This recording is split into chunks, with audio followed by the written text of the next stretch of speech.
కొన్ని ఏటీఎం అందుబాటులో ఉండండి. నల్లబోతు శ్రీధర్ టెక్నికల్ ఎక్స్పర్ట్ మనకు అందుబాటులో ఉన్నారు, ఆయనతో మాట్లాడదాం. శ్రీధర్ గారు నమస్తే.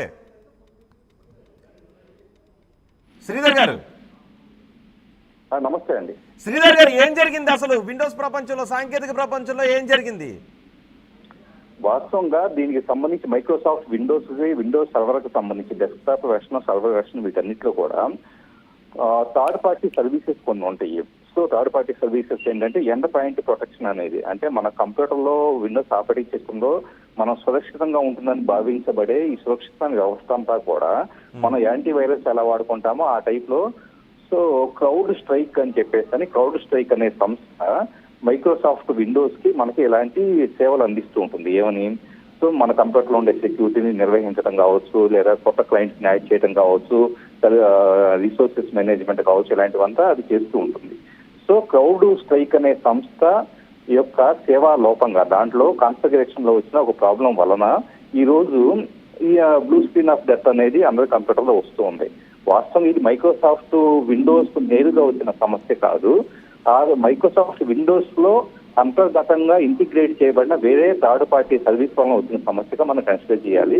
సో దానికి సంబంధించి వాళ్ళు ఆల్రెడీ సాల్వ్ చేయడం జరిగింది. చాలా కంప్యూటర్స్ రీస్టోర్ అవడం కూడా జరిగింది. సో ప్రెసెంట్ నార్మల్ ఫంక్షనింగ్ అయితే రావడం జరిగింది. కాబట్టి ఇప్పటికే చాలా సర్వీసెస్ ఏవైతే ఎయిర్లైన్స్ కావచ్చు ఇలాంటి వాటిలో ఇంపాక్ట్ పడినట్లుగా మనకు తెలుస్తుంది. అంటే ఇప్పుడు రిజాల్వ్ అవుతుందండి? రిజాల్వ్ అయిందండి. యాక్చువల్లీ చెప్పాలంటే ఇప్పుడు నేను పర్సనల్ గా కూడా నేను మైక్రోసాఫ్ట్ విండోస్ వాడుతూనే నేను మీతో మాట్లాడుతూ ఉన్నాను.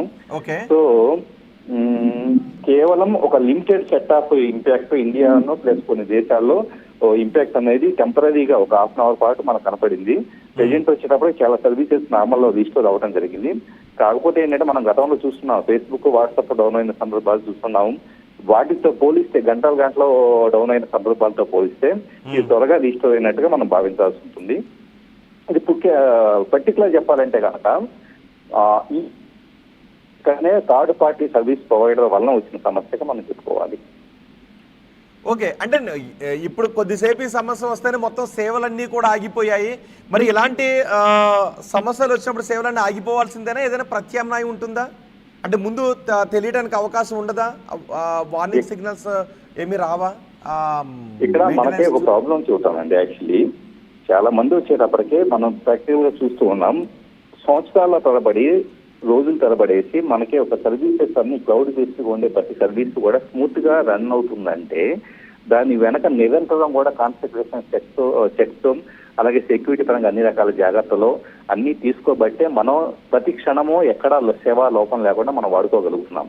సో అయినా కూడా ఏదో ఒక సందర్భంలో ఏదో ఒక ఇష్యూ అనేది కాన్ఫిగరేషన్, ఎందుకంటే ఇదంతా కూడా మ్యాన్ మేడ్, ఇవేమి ప్రకృతి సృష్టించింది కాదు, ఇంకోటి కాదు. సో మ్యాన్ మేడ్ వీటిలో వచ్చేటప్పటికి కాన్ఫిగరేషన్ ప్రాబ్లమ్స్ లేకపోతే ఎక్కడో చాటు వచ్చేటప్పటికి ఒక్కోసారి సెక్యూరిటీ లోపాల వల్ల హ్యాకర్స్ చొరపడటం ఇంకా ఏదో సమస్యలు అనేది వచ్చే స్కోప్ ఉంటుంది. సో ఇక్కడ హ్యాకర్స్ చొరపడ్డారా లేకపోతే కేవలం కాన్ఫిగరేషన్ ప్రాబ్లం అన్నది తెలియ రావాల్సి ఉంది. సో ఖచ్చితంగా ఎప్పుడు సార్ డౌన్ టైం అయితే జరుగుతూ ఉంటుంది. సో మనం ఇంకో విషయం మీరు అన్న దాంట్లో మనం సాంకేతికంగా ఆధారపడటం మొదలుపెట్టిన తర్వాత ఈ రోజు హాస్పిటల్స్ దగ్గర నుంచి, ఎయిర్లైన్స్ దగ్గర నుంచి, మీడియా దగ్గర నుంచి ప్రతి రంగం కూడా టెక్నాలజీ మీద ఆధారపడటం మొదలుపెట్టిన తర్వాత ఒక పక్క ఎలా అయితే ప్రయోజనాలు పొందుతూ ఉన్నామో అప్పుడప్పుడు చాలా రేర్ కేసెస్ లో ఇలాంటి వాటికి కూడా సిద్ధంగా ఉండాలి. మొత్తం వ్యవస్థలంతా అస్తావ్యస్తం అయిపోయే అవకాశం అనేది లేకపోలేదు. సో అందుకనే అక్కడ వాళ్ళు ఆల్రెడీ చాలా ఏర్పాట్లు చేసుకోబట్టే ప్రత్యామ్నాయంగా ఇప్పుడు ఫర్ ఎగ్జాంపుల్ ఒక సర్వర్ అనేది అనుకోండి, దాని బదులు ఇంకొక ఆల్టర్నేటివ్ సర్వర్ అనేది కాన్ఫిగర్ చేసుకోబట్టే చాలా కాలం పాటు మనకి ఎక్కడా కూడా డౌన్ టైం లేకుండా నడుస్తూ ఉన్నాయి. అవి కూడా ఫెయిల్ అయిన సందర్భాల్లో వచ్చేటప్పటికి ఇలాంటి ప్రాబ్లమ్స్ వస్తూ ఉంటాయి. అప్పుడు మనం ఏం చేయాలి, రేపు ఎప్పుడన్నా ఇలాంటిది ఏదన్నా తలెత్తితే కనుక మనం ఎలా అలాంటి ఉండాలని చెప్పేసి అని క్రైసిస్ మేనేజ్మెంట్ అనేది మనం ఎండ్ యూజర్స్ అలవాటు చేసుకోవాలి.